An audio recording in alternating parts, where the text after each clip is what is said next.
in the Quran, it's mentioned many times from among jinn and men.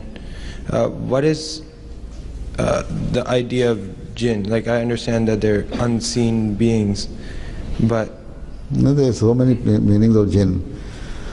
Anything which is not often seen, not unseen being, which is not often seen, or which you cannot see.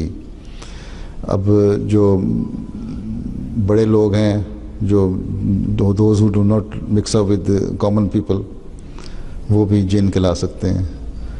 Bacteria جو ہے اس کو بھی جن کہا گیا ہے, جن میں شامل ہو جاتا ہے کیونکہ تم دیکھ نہیں سکتے. اس لیے آن صلی اللہ نے فرمایا جو اس پرانے زمانے میں جب وہ صفائی وغیرہ کرنے کے لیے استعمال کرتے تھے کہ ہڈیاں استعمال نہ کرو اس میں کیونکہ بیکٹیریا رہتا ہے, ڈرائی سٹون استعمال کرو.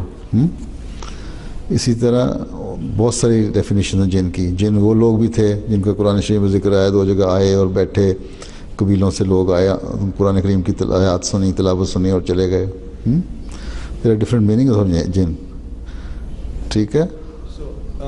Just to add, so when I think there's a story that there's a recitation of the Holy Quran being done, and there were 2 jinn. people آئے وہ سن رہے تھے, تو اس کا مطلب the group of people, اور وہ لیڈرز تھے کسی ایسے علاقوں کے, پہاڑی علاقوں کے, دور دراز سے آئے تھے, کوائٹ پاسبل کہ کشمیر وغیرہ کے علاقے کے تھے, جو بنی اسرائیل کے لوگ تھے.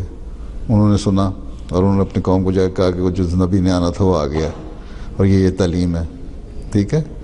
ان لیڈرز کو بھی کہتے ہیں جو کامن مین نہ ہو. ٹھیک ہے.